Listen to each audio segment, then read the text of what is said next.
সুকৃদো দুষ্টম সখায়ম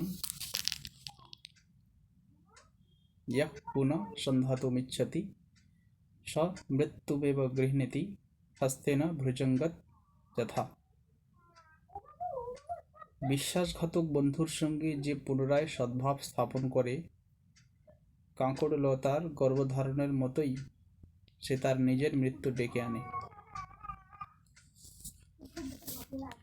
বন্ধুত্ব ভালো, কিন্তু বন্ধুত্বের অবমাননা করা অতি ঘৃণিত কাজ। ফলে যদি কোনো বন্ধু স্থাপনকারী ব্যক্তি বন্ধুর কোনরূপ ক্ষতি সাধন করে বিশ্বাসঘাতকতা করে, পরে সেই বন্ধু ছলনা করে এলে তার আসল রূপ ভুলে গিয়ে তার সাথে বন্ধুত্ব করা কোনো মতেই উচিত নয়।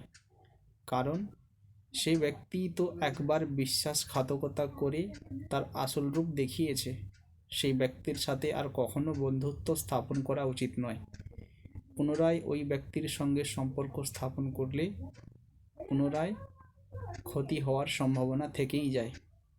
কারণ দুর্জন ব্যক্তির চরিত্রের কখনো পরিবর্তন হয় না। সুযোগ পেলেই তারা আবার আপন রূপ ধারণ করে, আপন স্বরূপ ধারণ করে। আসলে তাদের স্বভাবটাই হলো খল প্রকৃতির। কাঁকড়লতা একবার ফল প্রদান করেই মারা যায়। কাঁকড়লতার গর্ভধারণই তার মৃত্যুর কারণ। বিশ্বাসঘাতক বন্ধুর সঙ্গে সম্পর্ক বজায় রাখা ও কাঁকড়লতার গর্ভধারণের মতোই সমান ক্ষতিকর। এর ফলে যার সাথে বন্ধুত্ব করা হয়, ক্ষতি তারই হয়। যে বন্ধুত্ব করে তার কোনো ক্ষতি হয় না।